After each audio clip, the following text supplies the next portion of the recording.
The office lobby smelled faintly of coffee and wet carpet as I walked in, my blazer clinging to me like a second skin. My hair stuck to my cheeks, droplets sliding down my neck. The receptionist's eyes darted to me with that same mixture of sympathy and judgment she gave every morning. "Aubrey, you're soaked again," Sarah whispered when I passed her desk, her brows knitting together. "Why don't you just drive?" Before we begin, drop a comment and tell us where are you from which city you're watching our videos. And after watching the whole video, don't forget to tell us what would you do in this situation. Be honest? Tell me in the comments below. We read every comment. Let's begin. I forced a smile, though my teeth chattered. If I had a car, maybe, I would. By the time I made it to my cubicle, my hands were trembling. My sneakers squeaked against the tiles, and the sound grated on my nerves. Still, I pushed through, pretending nothing was wrong. That's what I always did, pretend. 3 days later, we were gathered at my grandfather Walter's house for one of his family dinners. The long oak table stretched out like a battlefield, and I already knew who would come out bruised. My parents sat straight-backed, polished smiles fixed, while Brooke, my younger sister, scrolled through her phone like she didn't have a care in the world. Walter's gaze lingered on me longer than usual as he set down his fork. "So, Aubrey," he said slowly, "how's the car running? Still treating you well?" My fork slipped from my hand, the clatter echoing like a gunshot. My stomach dropped. "What car?" The air froze. Brooke's fingers froze mid-scroll. Elaine's smile faltered. Gregory's jaw flexed, his throat bobbing as if swallowing back words. Walter leaned forward, his voice sharp. "The Toyota I bought you for graduation. Don't tell me it gave you trouble already." Heat rushed to my cheeks. My lips parted, but no sound came out. I looked at Brooke, then my parents, searching their faces for an answer. None came. Just silence thick enough to choke me. Finally, Gregory cleared his throat. "Aubrey, you don't really need a car. Brooke, she deserved it more. She's younger. She had places to go. You what?" Walter's voice boomed, cutting him off. His fist hit the table so hard the glasses rattled. "I bought that car for Aubrey. And you gave it to Brooke?" Elaine tried to laugh lightly, but her voice cracked. "Dad, don't exaggerate. Aubrey's always been strong, independent. Walking hasn't hurt her. Brooke needed it more. I shot to my feet, my chair scraping back. My voice shook, but it carried. Walking in freezing rain every morning, walking past cars splashing, mud on me. Walking while Brooke... I turned to her, my heart pounding. "While you drove right by me, music blasting, not even slowing down. Do you know how many times I saw you? And you just looked away." Brooke's lips parted, but no words came. Her face drained of color. Walter's face was red now, his eyes blazing with a fury I had never seen in him. He pointed at Gregory and Elaine, his voice trembling. "You stole from my granddaughter, my gift, my trust. You thought I wouldn't find out?" The room sat in stunned silence, every tick of the grandfather clock pounding in my ears. For the first time in years, I saw fear flicker across my parents' carefully composed faces, and for the first time in my life, I knew everything was about to change. The silence in Walter's dining room was so sharp it could have cut glass. No one dared move. My chest heaved, my fists clenched by my sides, and I could feel every pair of eyes drilling into me. Gregory finally broke the silence, his tone defensive, almost panicked. "Dad, you don't understand. Aubrey doesn't need..." Walter slammed his fist down again, his voice thundering. "Don't you dare finish that sentence. I bought that car with my money for Aubrey. I put her name on the papers. And you thought you could just hand it off to Brooke like she's your spoiled princess." Elaine's lips twisted, her voice icy. "Dad, Brooke's the younger one. She's got college, events, things to do. Aubrey can walk, She's fine. I felt my throat tighten, tears stinging the corners of my eyes, but I didn't let them fall. Not now. Fine? You call trudging through storms fine? You call showing up to work soaked every single day fine? You call being treated like I'm invisible fine? My voice cracked, raw with fury. I've been suffering for years, while Brooke flaunted what was supposed to be mine. Brooke shifted in her seat, her voice weak. I didn't know— Yes. You did! My words shot across the table like arrows. You saw me every morning. You passed me on the sidewalk, laughing, blasting music with your friends. And you knew I didn't have a car. You knew. Her eyes darted to Elaine, then back to me, but she stayed silent. Walter's face hardened like stone. He turned to Gregory, his voice low but venomous. You've disappointed me before, son.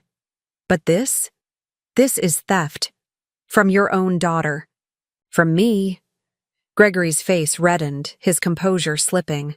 Dad, don't make this dramatic. Aubrey is strong. She's always been the one who could endure. Brooke. She needed more support. The words twisted like knives in my chest. Endure? That's what you think I'm here for? To endure while you hand everything to Brooke? My voice dropped, quieter, more dangerous.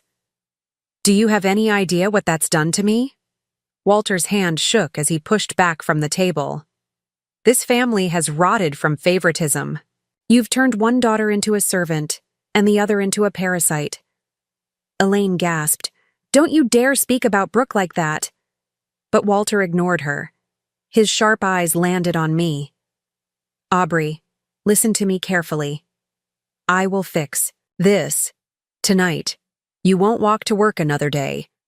My heart thundered in my chest. For once, someone was on my side. For once, I wasn't invisible. But Gregory wasn't finished. He leaned forward, voice low, condescending. Aubrey, don't play the victim here. You've always had enough. You've always managed. That's who you are.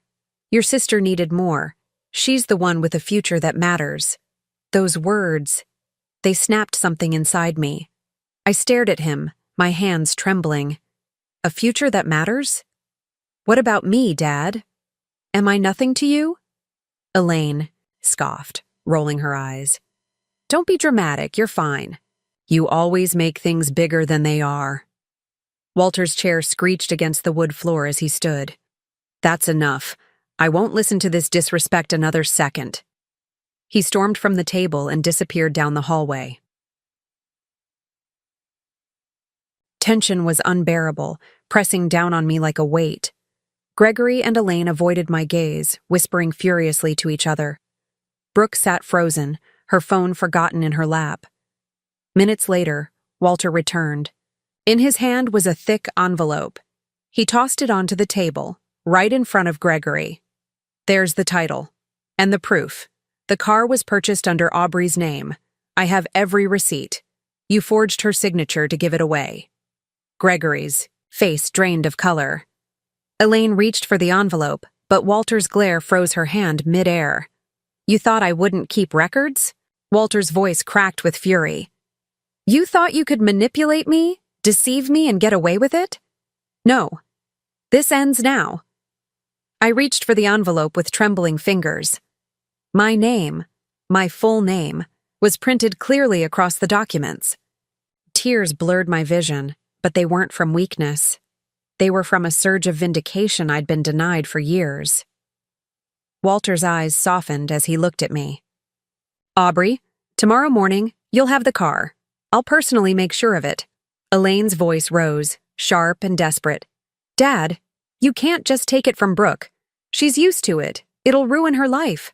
Walter's response was cold, cutting. And what about Aubrey's life? Did it not matter while she dragged herself through rain, cold, and humiliation? Did her suffering mean nothing to you? Gregory finally snapped, his voice raw. Dad, stop treating her like some saint. Aubrey's strong. She doesn't need coddling. Brooke, enough, Walter roared. I won't let you pit them against each other any longer. You've shown me exactly who you are. The room trembled with the weight of his words. My parents' faces paled, but I couldn't stop staring at that envelope. Proof. Vindication. After years of silence, I finally had it in my hands. And deep, down beneath the swirl of emotions, one thought began to take root. This wasn't just about a car anymore. This was about everything they'd stolen from me. Respect, trust, love. For the first time in my life, I realized I wasn't going to stay quiet anymore. I held the envelope tight, my knuckles white. My parents sat stiff, their faces masks of denial, while Brooke's eyes darted between us like she wanted to disappear. Walter's voice cut through the silence. Aubrey, you've been robbed of more than a car. You've been robbed of dignity. And I'm going to make this right.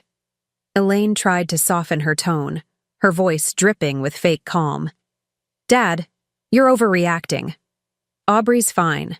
She's independent. She's always managed. You make it sound worse than it is, I snapped, slamming my palm on the table. Worse than it is? You think watching your own daughter walk home drenched, freezing, exhausted, while handing her keys to her sister isn't bad enough? My voice trembled with fury.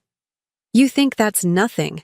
That's years of my life you decided didn't matter, Brooke whispered, almost too softly to hear.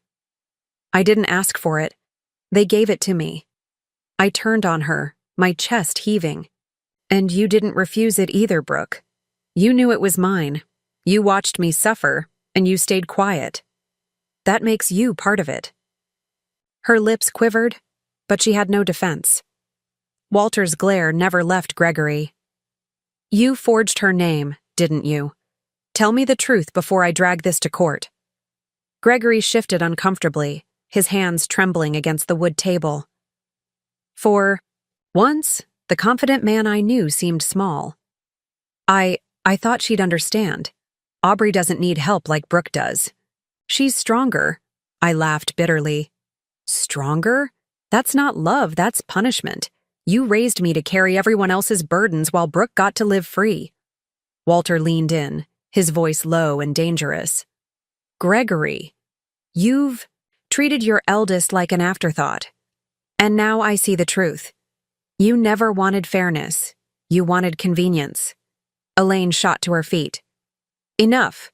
You're tearing this family apart over one car. Walter's voice boomed. No, Elaine. You tore it apart the moment you decided one daughter was worth more than the other. My chest felt tight, my pulse pounding in my ears. The years of walking alone, of being brushed aside, of silent dinners where I was invisible, it all crashed down on me. But this time, I didn't swallow it. I'm done being your shadow, I said, my voice steady now. I'm done watching Brooke be celebrated while I get scraps.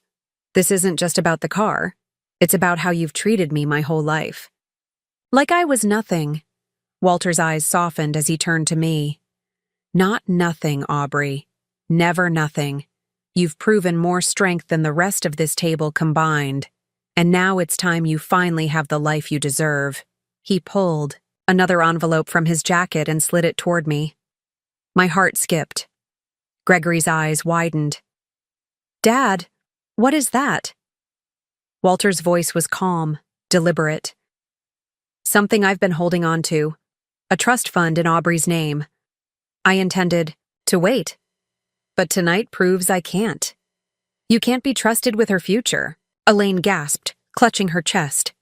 A trust fund? For her? What about Brooke? Walter's stare was ice. Brooke has already taken what isn't hers. My concern now is Aubrey.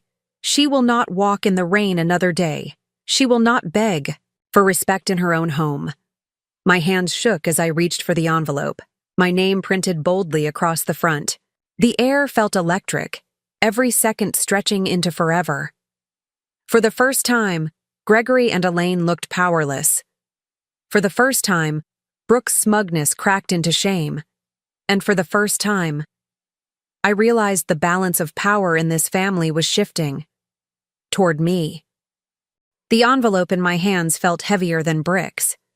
My fingers traced my name across the front, proof that, for once, something belonged to me.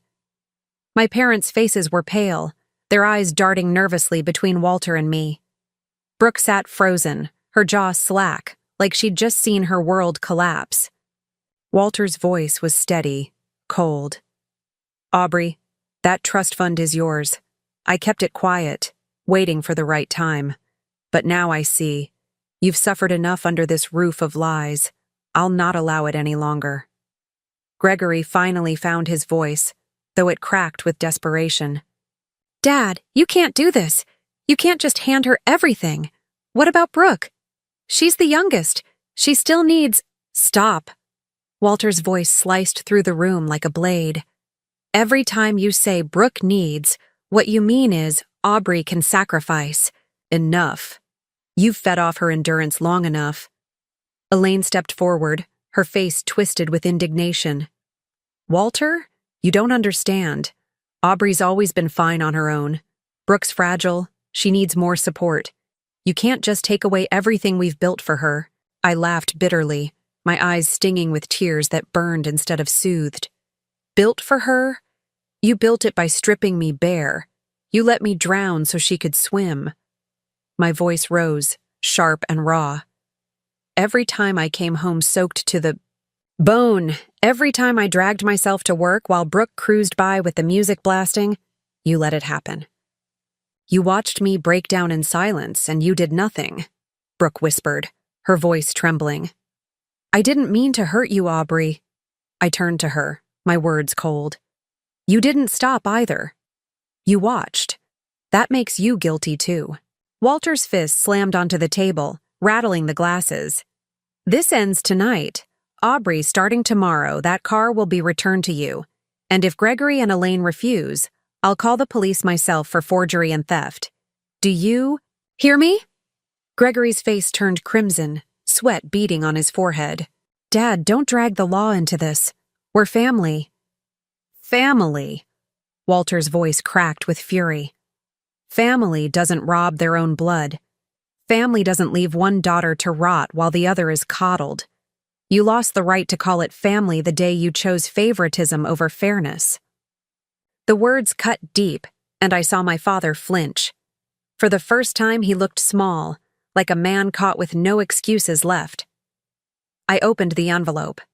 Inside were bank statements, trust documents, everything spelled out clearly. My chest tightened. Numbers I'd never imagined stared back at me. Walter had saved every penny, every investment for me. Not Brooke, not them. Me. Elaine gasped when she saw the papers. "Walter, you can't. Brooke she deserves nothing she hasn't earned," Walter snapped. "And Aubrey has earned everything 10 times over." The room shook with silence. I lifted my head, my voice steady but trembling with power. "I'm done being silent. You've called me strong my whole life, but all that meant was you wanted me to suffer without complaint. That ends now. I'm not your scapegoat anymore. I'm not your shadow. From this moment forward, I'm standing on my own, and you can watch from the sidelines." Gregory tried again, his tone pleading now. "Aubrey, you can't just turn your back on us. We're your parents." I met his eyes, my jaw set. "Parents? You gave that title away when you gave away my future. You don't get to play the victim now." Brooke's lip trembled, tears welling in her eyes. "Aubrey, please, don't hate me." I looked at her for a long moment. She had been pampered, shielded, handed everything on a silver platter while I scraped by. "I don't hate you, Brooke," I said quietly. "But I won't forgive you either. Not yet. Maybe not ever." Walter stepped closer, placing a firm hand on my shoulder. His voice softened only for me. "You're not alone anymore, Aubrey. I'll make sure they can't touch what's yours again." I nodded, clutching the papers, my chest heaving. For the first time, I wasn't invisible. I wasn't powerless. The rest of the night was a blur. My parents sat in silence, pale and shaken, while Walter laid out his terms with sharp clarity. The car was mine, the trust was mine, and any interference would be met with legal consequences. When I finally walked out of that house, the storm outside had eased into a drizzle. The streetlights reflected off the wet pavement, and for once, I didn't feel weighed down by the rain. I stood there, papers clutched to my chest, a new strength surging through me. My parents' house was behind me, and ahead lay something they could never take again: my dignity, my independence, my future. And I swore to myself, as the cool night air hit my face, that I'd never let them break me again. Not ever.